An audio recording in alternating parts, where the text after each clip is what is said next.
Ed, basically, some of us know about this already, but if we don't, it's a grassroots movement. We're empowering women in education at all levels. So there's a strategic level, and later on today, Natasha Hilton, who's in Doha, will come and talk a bit about that right at the end of the day. And we're on the country strand for Taiwan. So we work to increase diversity and representation in leadership roles, but today, what we're really focusing on is, let me see, is really connecting with each other. And a really big one today is the confidence. We're very lucky to have Sventika talking to us about being very confident in your role.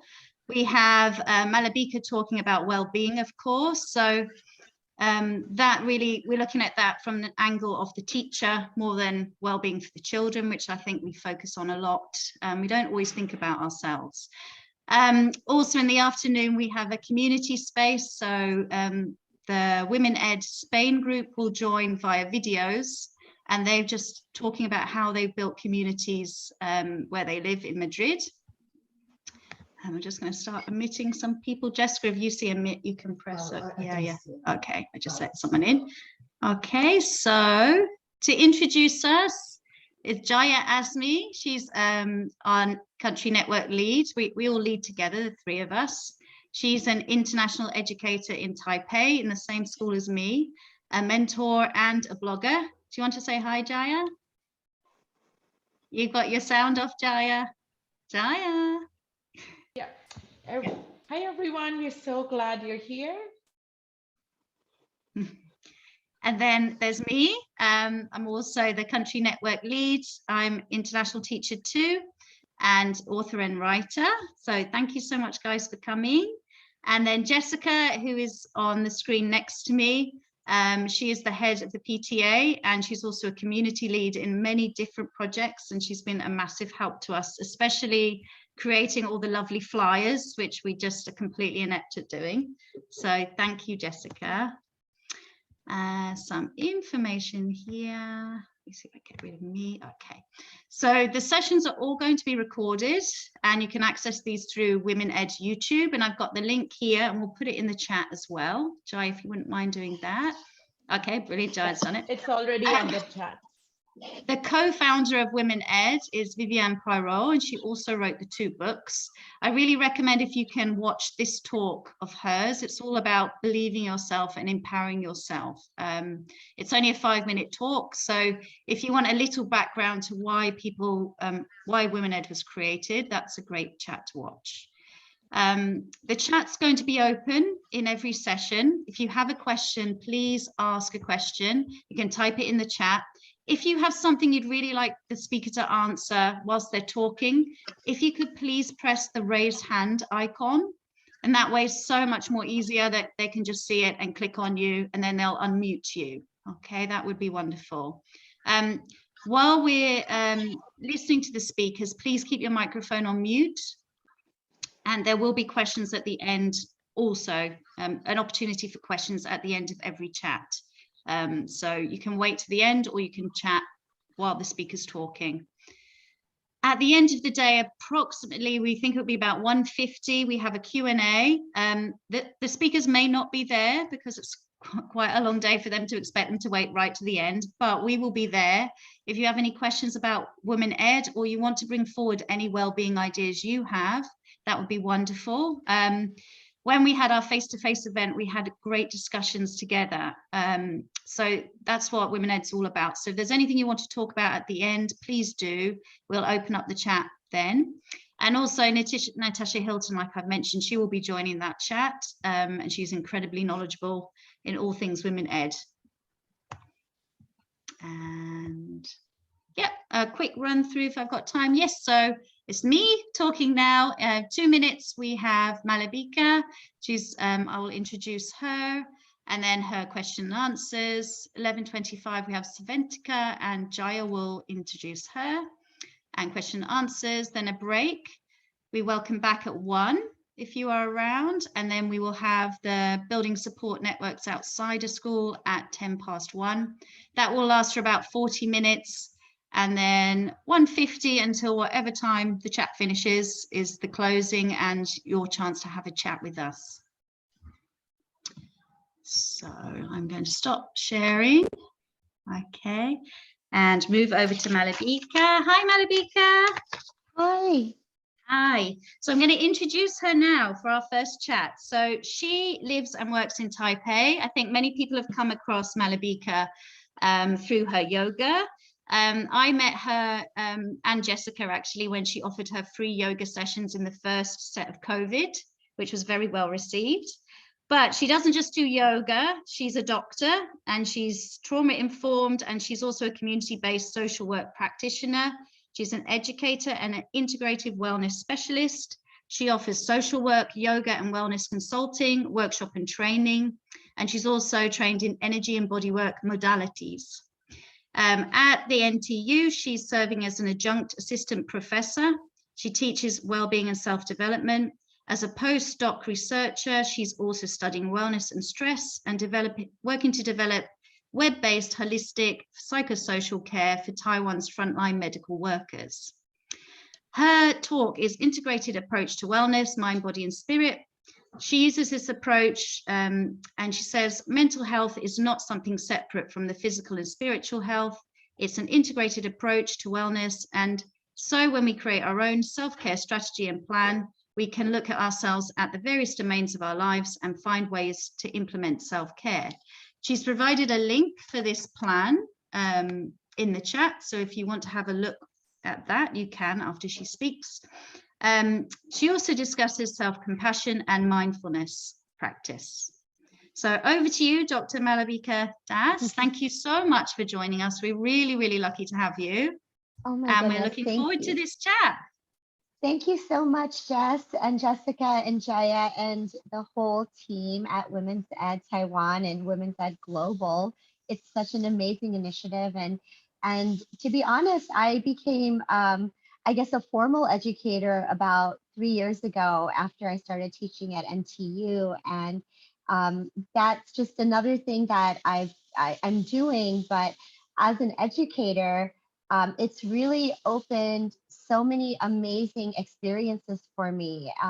It's been so fulfilling, and you know, as a social worker, I was more of a doer, and so I love to just be in the field with people and things like that. But as an educator, it's offered me such an amazing platform to share and learn, and to be able to share, especially concepts around well-being and wellness to younger minds. And that's been actually one of the best experiences I've had ever in my life, and especially here in Taipei at National Taiwan University. So I just wanted to mention how being an educator has actually changed my own life, and it's something that I want to continue to do as long as I can, wherever I am in the world. So I'm so grateful for this platform. I'd like to start, I just want to let everyone know that we can keep this interactive. We don't need to wait till the end. If you have questions during questions or comments during the presentation, please feel free to write them in the chat, and I will keep an eye on the chat as well. And then we can kind of have more of a dialogue. The first thing I'd like to do is take a moment for all of us to center ourselves and ground ourselves and kind of connect with each other here on a more energetic level. And so the way that we can do that, if you'd like to participate, is we're going to do a little bit of breathwork practice, some intention setting, and just take a moment to get into our bodies. So wherever you're sitting, go ahead and start to become a little bit comfortable, get yourself grounded in the seat. See if you can kind of straighten out your torso a little bit, if there's a way to keep the back nice and straight. If you are sitting in a chair, you can place your feet on the ground and take a moment to just ground the feet there on the floor. Bring the hands to the thighs or wherever they feel comfortable next to you. And if you feel comfortable in this moment, I invite you to close your eyes or lower your eyelids.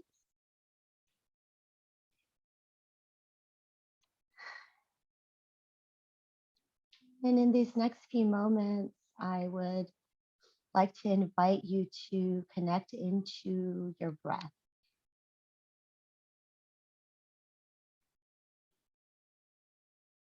And the way we do that is just by noticing how the breath feels like in the moment.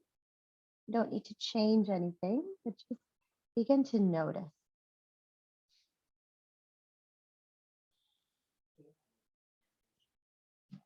Notice if your breath is feeling scattered, is it feeling smooth?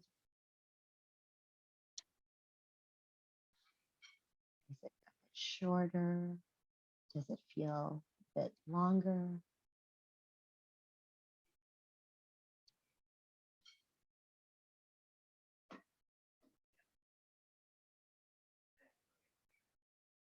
Noticing the way the body is with the breath, maybe how the tummy and the chest expand on the inhale.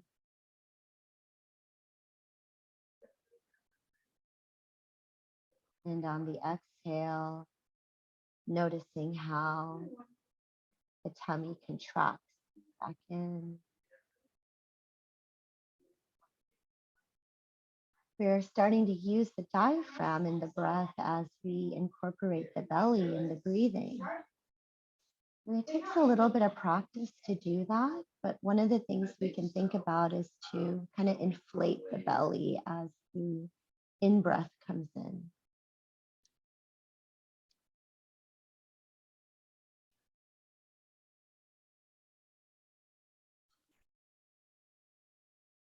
Just beginning to soften into the body, perhaps softening your elbows and your wrists, softening the shoulders, softening the mouth, the jaw, the eyelids, the forehead.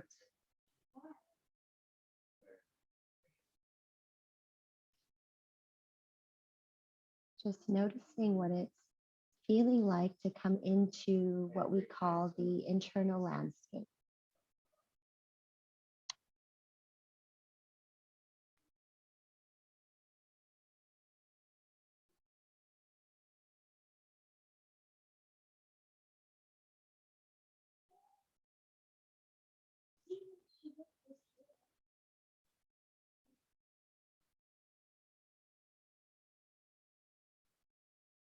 And taking a moment here to bring a little bit of self-compassion and gratitude into our experience.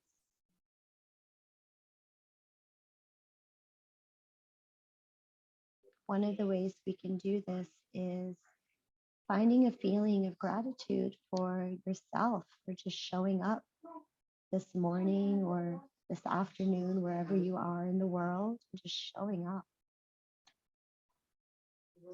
Taking a moment of gratitude for yourself.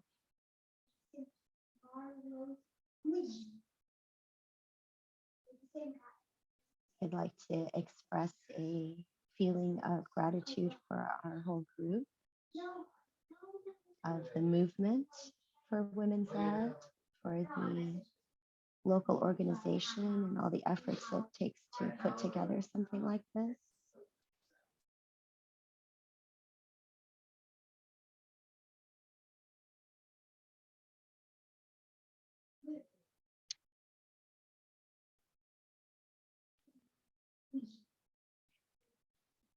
And finally, I invite you here to perhaps think of something kind that you could say to yourself in this moment. Just something kind. Maybe it's a mantra that you already say to yourself, or maybe it's something that comes up for you organically in this moment. But actively finding something nurturing to say to yourself.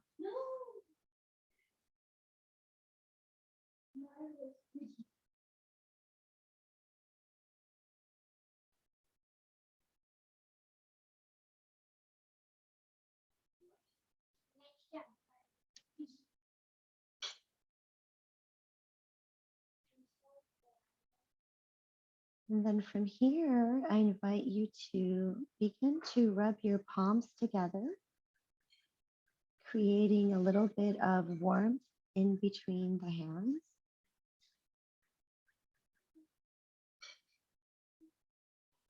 And then once you feel that warmth, placing your palms onto your eyelids. Let's take a few breaths here.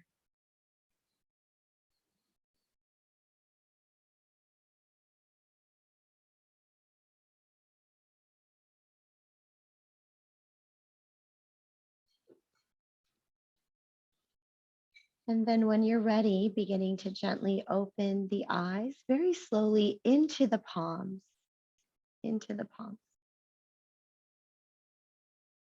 And then very, very slowly beginning to bring the palms away from the eyes, welcoming the light.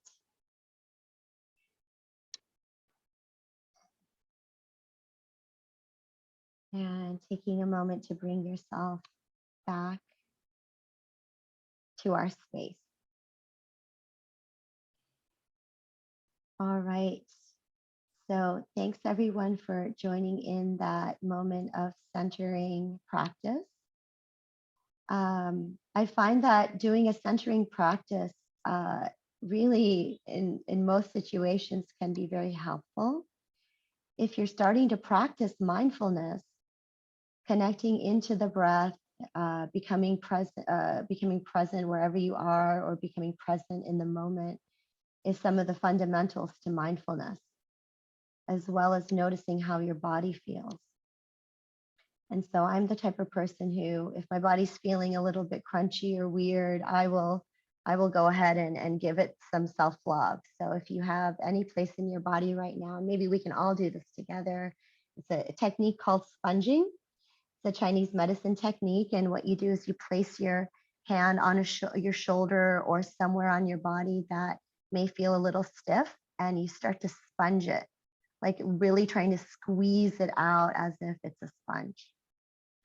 And you can use this technique anywhere in the body. It tends to be really nice for the neck and shoulders. It's a little bit more intense than I would say like a light massage. It's like really squeezing into the fascia. And yeah, the loosening up for our amazing day of wellness with the Women's Ed team. So I'll share my screen now and get started here. All right. So today I'd like to talk about the connection between body, mind, spirit, how that connects to our well-being and into our self-care practices. And you know, something to just really think on, and I apologize if some of these slides are a bit wordy, but you know, I really like this quote here. We are all more than just our thoughts. We are also our bodies, our emotions, and our spirituality. All these things combine to give us identity, determine our health, and make us who we are. So body, mind, spirit, and connecting into our own, you know, the trifecta of this, you know, approach to balance and health can really help us to address traumas that we have, work with emotional dysregulation, to create equanimity and balance as much as possible within the various domains.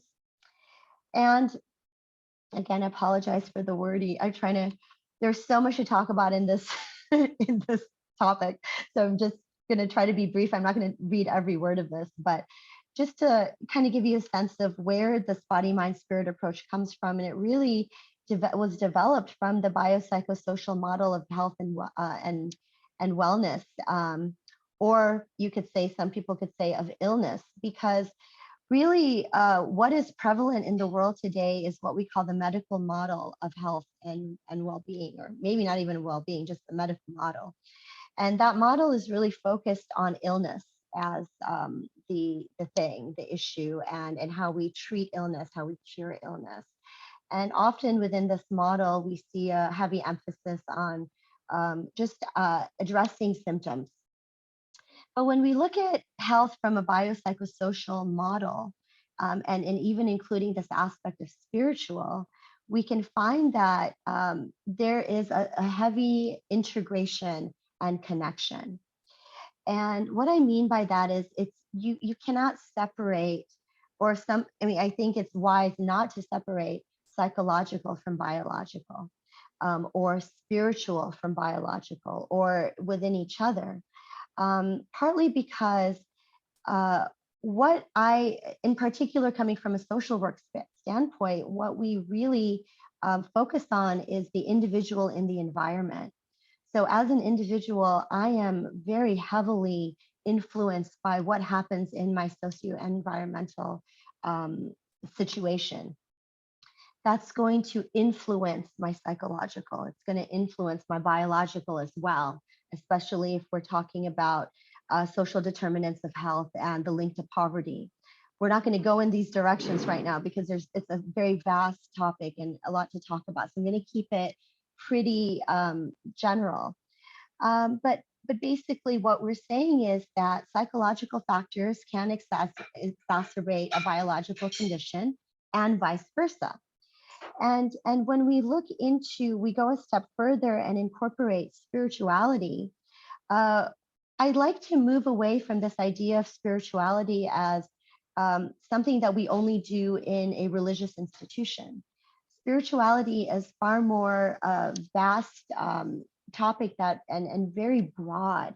In fact, there's no really perfect definition of spirituality, but what we see around spirit and spirituality often incorporates our belief system, our worldviews, our connection with our own divine, whatever our divine looks like or is.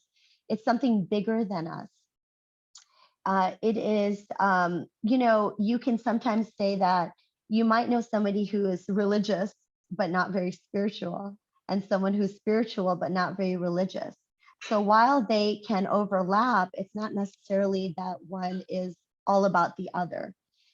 Spirituality became, in terms of well-being, it had become very prevalent in end-of-life care. So this is where it really kind of that was the pioneering area of bringing spirituality into wellness. And from that, you see a big evolution of spirituality coming into aspects of social work care. Of course, divinity care it's a big part of divinity care. And what's really amazing about spiritual health is that we're seeing lots of major universities, particularly in the United States, who actually have spiritual centers of research. So this area is evolving, and it's something that I personally use in my own well-being heavily. In fact, when I did my strengths survey that we can do from the positive psychology, it's the VAT survey. If you haven't done it, it's really interesting, gives you your idea of what your strengths are. For many years, my top strength was gratitude, but in the last couple of years, my spiritual side has evolved so much that that now spirituality is actually my top strength. And I thought that was really interesting. So, there's lots of aspects of spirituality that I'm going to go over later on. I'm going to move on right now. From the social work standpoint, I just wanted to really quickly let you know the perspective I come from. And this is the integrative body, mind, spirit social work approach to trauma and healing. It's an approach that I have naturally been practicing as a social worker back in the United States. But when I came to Hong Kong, and I truly believe in this idea of synchronicity, that the universe really puts these things in front of us that gives us these opportunities. I was able to study with my PhD mentor, who is really the pioneer around this model and approach. And when I met her, it was like this amazing connection, and she offered me an ability to do my PhD, which I hadn't been thinking about at that time. I was happy with my master's. I'm a doer. I wanted to be in the field and do social work. And often when you get a PhD or something like that, you tend to move into academics for a lot of people. And so I never really saw myself going in that direction. But she said, Malabika, why don't you, do your PhD? And I was like, yeah, why don't I do my PhD? Let's see where this could lead to, some amazing possibilities. And so I did my work with refugees and torture survivors in Hong Kong.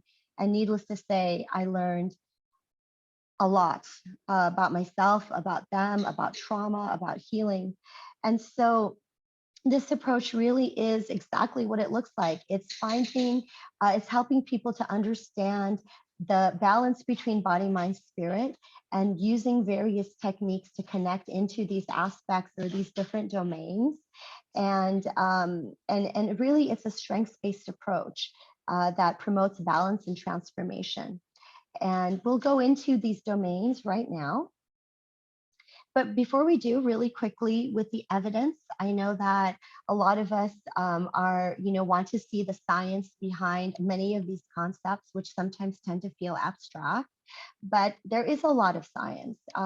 Of course, it's emerging and there could be more, and there's actually could be a lot more that's happening. And I think it is happening now, much more in this decade than the last few decades. But what is the evidence? Why do body, mind, spirit connect? How can you say that's true? And so what we see here is often this aspect of toxic stress.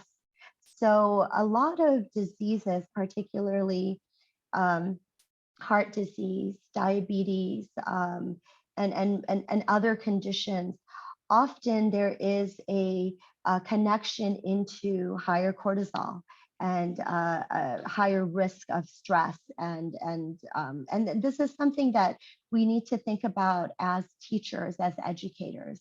In fact, teaching, the field of teaching and social work, and of course, any type of frontline medical provider, these types of areas are one of the biggest areas of high burnout.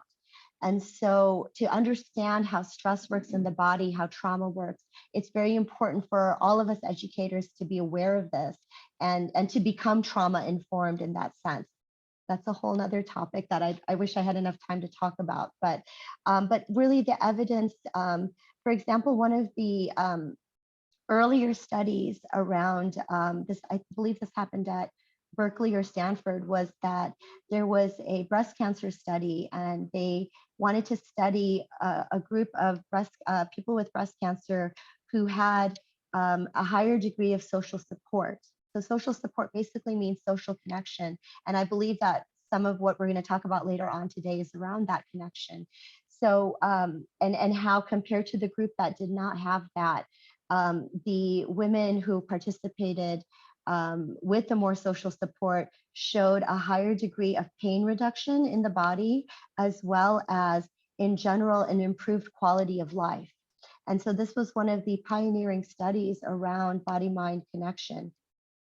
Moving forward, a couple of decades, there's amazing work going on currently at the University of Hong Kong, where I did my PhD.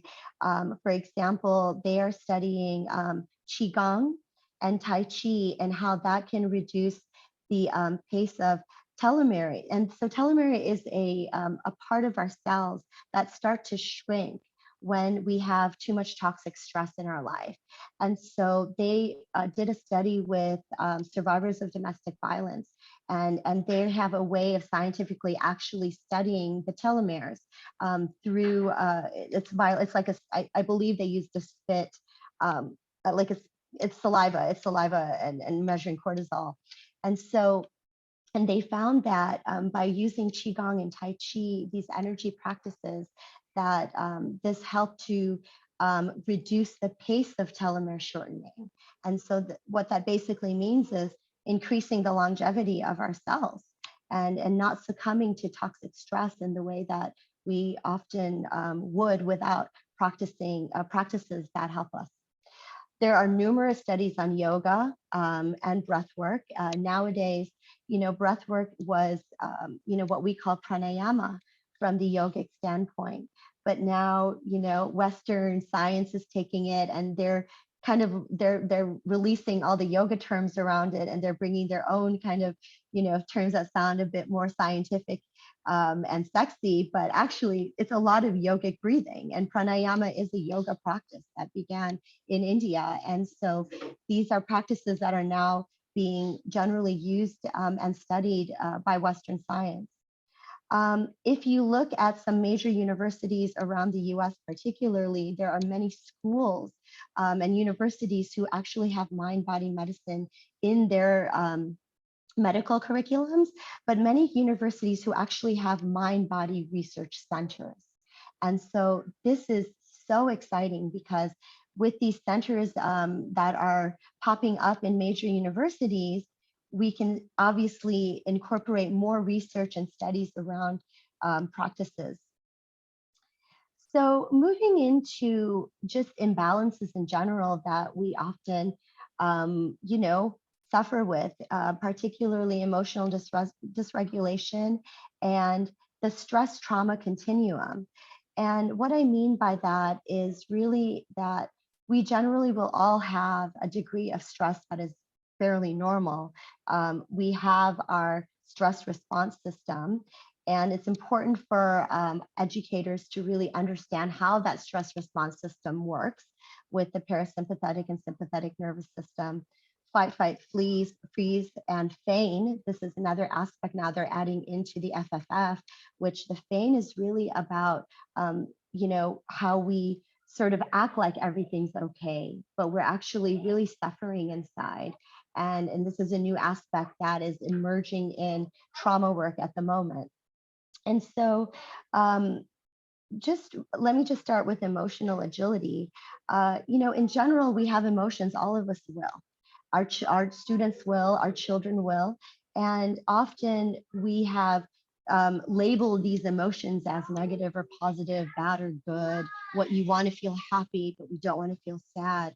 And actually, I believe that all emotions are valid, and it's important to honor and respect all of the emotions that come up for us, whether that's anger, jealousy, hurt, fear, shame, guilt.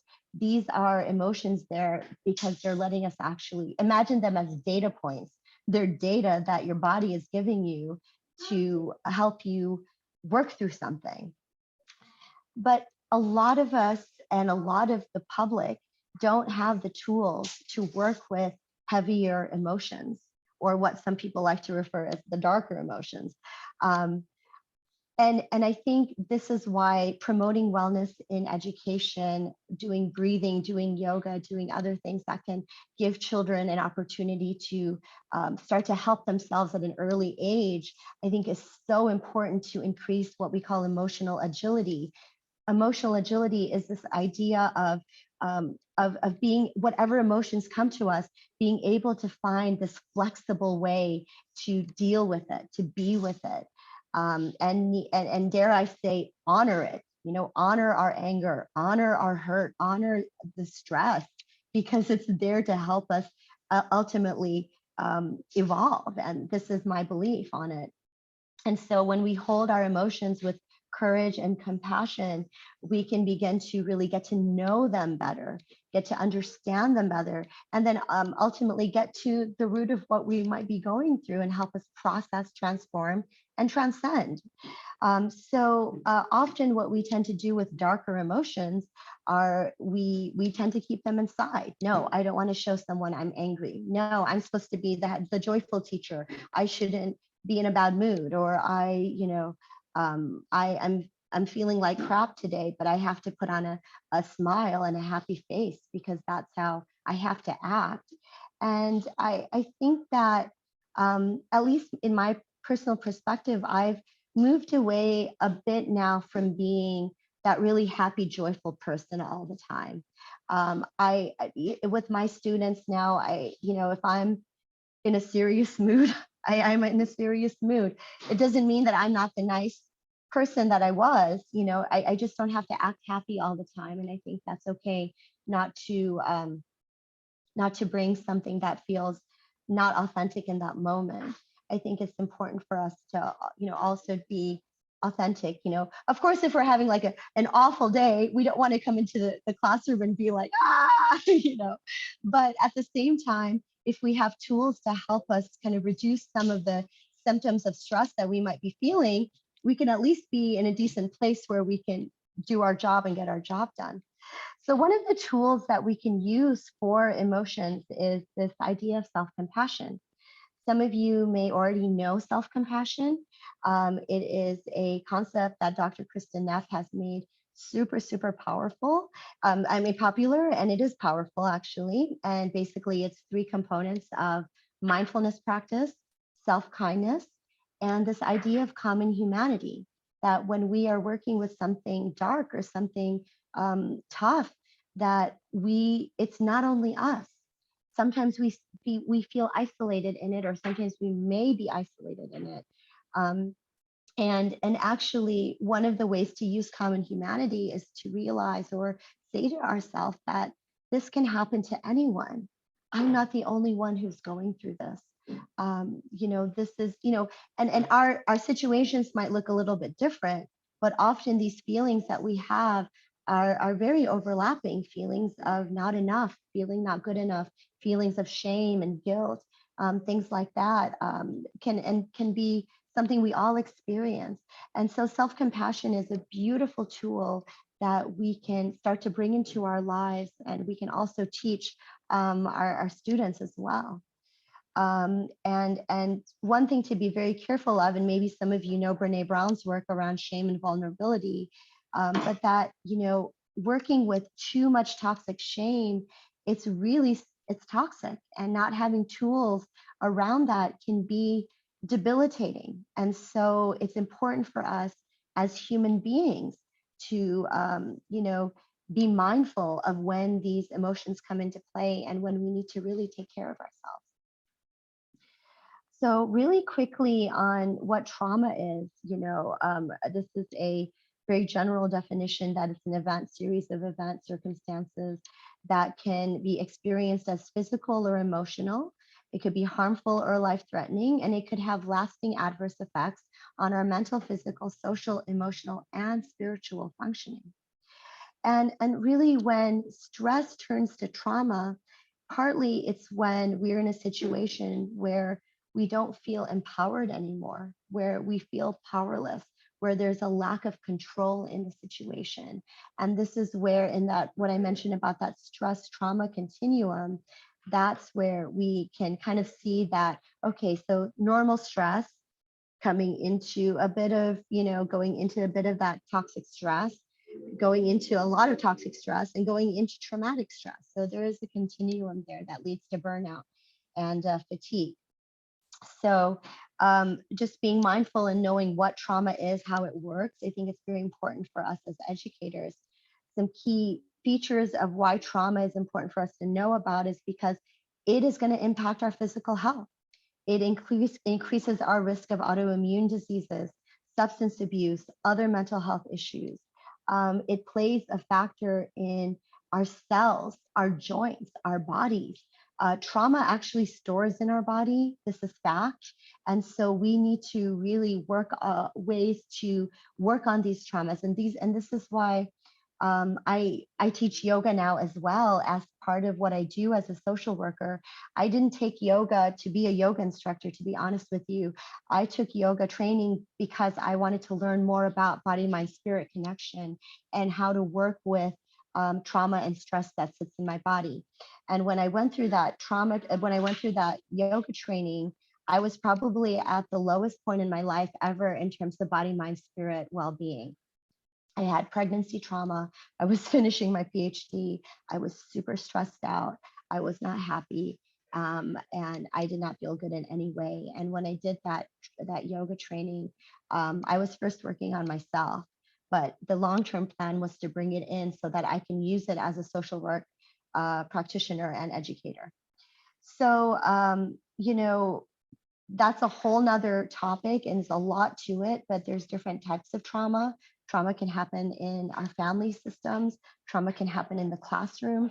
Trauma can happen when a coach says something, not even inadvertently. We're not trying to traumatize people, but sometimes we do it by accident, saying something to a child that feels very disempowering to them. that is traumatizing for some people. And so trauma happens in conflicts. I work with refugees, and there's so many levels of trauma there. Trauma happens as a service provider when you're in a system, an institution that is maybe not supporting, for example, wellness as a priority, and that can be a bit traumatizing because you want to promote wellness, but your institution might not be doing that. So there's different aspects of how trauma plays into our life. But the good news is that while trauma can change our brain, severe trauma can literally change the way our brain works. The good news is that we have neuroplasticity, our brain's ability to learn new patterns and to learn new practices that really help us go from this to this. And so in this next aspect of self-care, Jess, can you give me just a sense of how much time I have? I just want to, just like 10 minutes.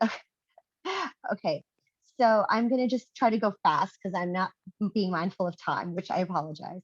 But really quickly, breath, pranayama. Give me a 5-minute mark, Jess, when I need to stop, okay? Okay, sure. Okay. So one of the first things that we can learn to do to help ourselves, and sometimes I tell my university students, this is really the key practices that's gonna save our lives, is breath. And this is why we connected to our breath in the beginning of the talk, is that the breath is not just bringing in oxygen, but from the yoga standpoint, breath is our prana. From the Chinese medicine standpoint, it is bringing in qi. And what that means is basically vital energy.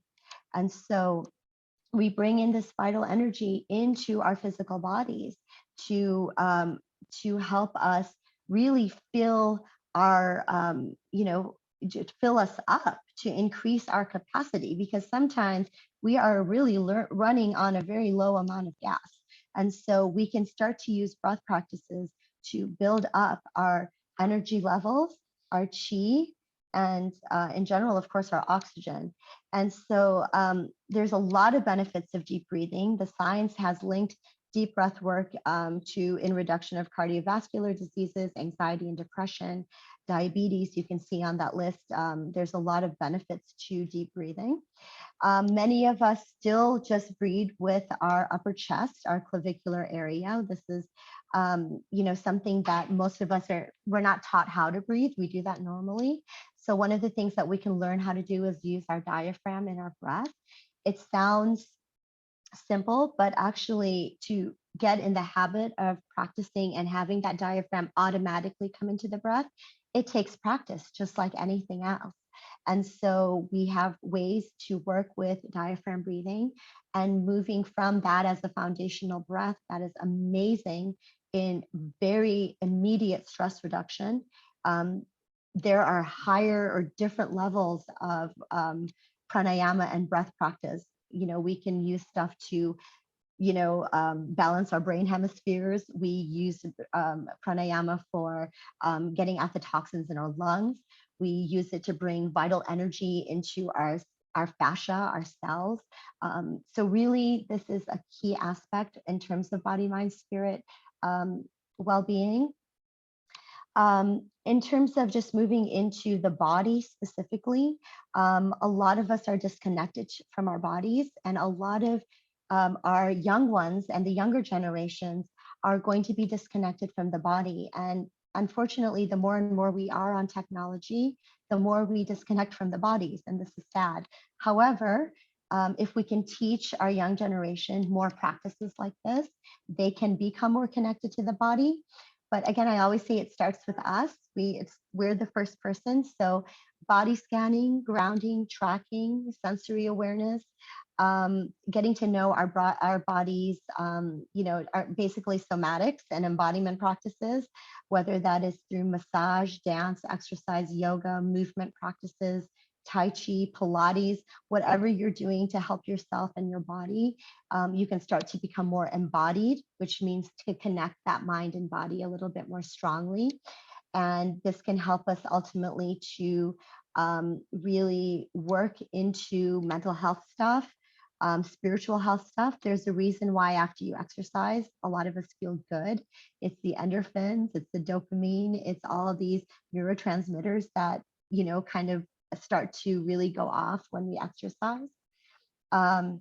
When we talk about mind well-being, we can look into, firstly, you know, our perspective on ourselves. You know, do we come from a deficit-based model? Are we constantly working, thinking about how much we lack? Are, you know, we're not enough, our limiting beliefs, negativity bias.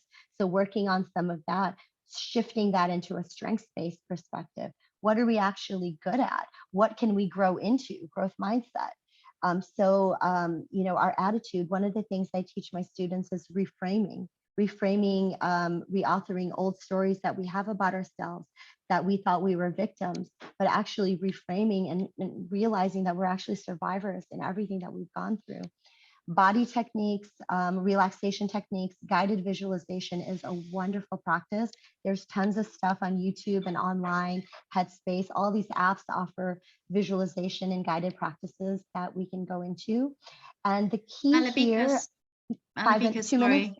There's 5 minutes, so you can either carry it on to the end, and then if you wouldn't mind staying for questions later, that would be awesome. Maybe after some integrative.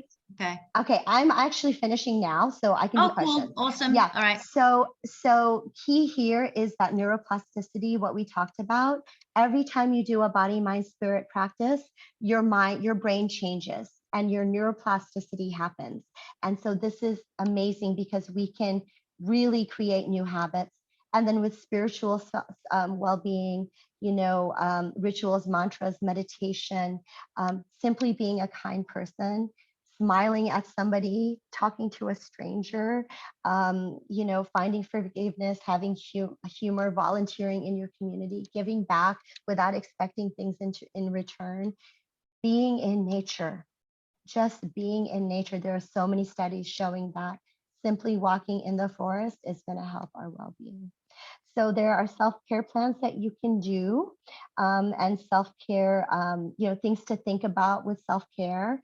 And I put a link in terms of doing a self-care assessment, finding out how you're doing in some of the domains of your life, and then using that assessment to inform a plan that you can create with some of these areas. You might be really great at exercise, but maybe you're not doing so much with mindfulness. So sometimes assessments can be really helpful to kind of understand ourselves better. So there's a link to that in the chat. Of a great social work organization that has put together a self-care starter kit. So with that, I will just end here. And if there's any questions, it would be wonderful to chat with you. There's one in the chat, Malabika. Do you see it from Anrad Lehman? I can read it if you don't see it. Can you read it? Can you read it really quick? Of course, yeah. You said that the brain can find new ways to function, but what if the trauma has affected the brain's ability to learn new things? There is definitely degrees of severe trauma, and there's also head trauma and head injury. That is definitely a different level of trauma. It's called TMI, traumatic brain, or TBI, traumatic brain injury. In situations like that, of course, I would say there's still ways to help the brain with that, and you would need special people to help us to do that. But it's neuroplasticity for most of us, the majority of us, will be happening. So in terms of severe brain injury, you know, I can't speak to that. It's probably very individual, and you would probably need a specialist to work with. But I still believe in any situation, working with body, mind, spirit as having different practices should or could be helpful for anyone.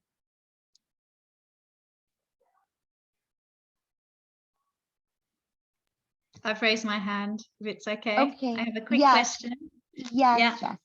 I know this is really mainly about teachers, but I can't help myself. But my question was, if you have a child and you think they've experienced trauma, and you're obviously trying to find out what that is, I have my own ideas about what I would do. What would you suggest? I know you talked about deep breathing techniques, but are there any other techniques you think really help children? With children in trauma, there's definitely a whole kind of field around this.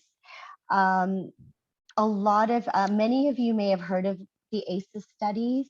And so addressing childhood trauma is super, super important, because the more trauma a child has, the ACEs study has proved that this leads to worser outcomes in terms of health.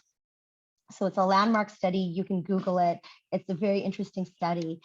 Jess, I mean, especially being the parent or being the teacher, and it's a personal thing, it's definitely, it's challenging. I think one of the things, first and foremost, is us becoming trauma informed, us understanding our own trauma, us caring for ourselves, because partly, one of the things that we're always doing as an adult is we're role modeling. So we're role modeling everything. So firstly, understanding our own trauma. I think this is one key aspect. Secondly, in the moment, yes, breathing can be helpful, but sometimes you may have a situation where a child is super anxious and it's very difficult to get them to do a diaphragm breath. So what you may want to try in a situation like that, if they have severe anxiety or anger, is getting them into the body. So helping them maybe stomp on the ground, helping them doing shaking, helping them find ways to really physically get into the body, because sometimes it's difficult to immediately try to have somebody, whether it's a child or an adult, have someone go into the breath, because the anxiety is just too much. And even with breath practices, if you're working with sadness, you may want to do a breath practice that is kind of more energetic. So for example, doing something like, and getting them to this is a more stronger breath practice versus if I'm like, so there's even different types of breath practices we can use, from one to upregulate the nervous system and to deregulate the nervous system. So that's a whole, I can share more about that kind of with you separately, but that basically, it's not just, okay, let's go to a deep breath, because I think that's another thing I noticed, that yes, for most of us that will work, but there will be the few who have severe anxiety or is working with a mood disorder where that deep breath is not going to work for them in that moment. So finding ways to feel safe for each person is important. So that safety aspect, and making sure that they feel safe. And then also giving children different outlets to work with stress and trauma, so doing art is wonderful for children, dance, movement. This is a whole different, we could get a child's integrative wellness specialist in to really do an amazing session on just that. I think would be awesome. But was that helpful, Jess? Sorry, no, that's very helpful. Thank you. See, I would my option is just to give them cuddles, really. So it's nice to have professional. I love cuddles as well. I'm such a, for me, touch is super important to healing. But coming from the United States, we were in a situation where there was actually a policy that got enacted where teachers were not allowed to hug students anymore. And there was this big aspect of no touch and all this. And even in social work, there was this aspect of don't touch the client, and so there's stuff in the US that are just around policies that relate to, harassment and touch and good touch, bad touch, and what's appropriate. So if it's your own child, but I notice even cuddles, like if I give Maya like a cuddle in a moment where she doesn't want cuddles, she'll push me away. So even that, it's kind of like knowing, not every moment is also a cuddle moment also, but I agree with you, cuddles and hug and love and that oxytocin that comes from the hormones that come from that, the love hormones. I mean, there's nothing better than that. That's the good stuff. That's the real good stuff. So I love it too, Jess.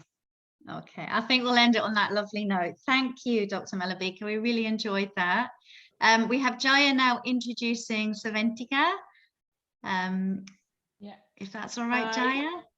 Yes. I think we'll just stop the recording and then restart it.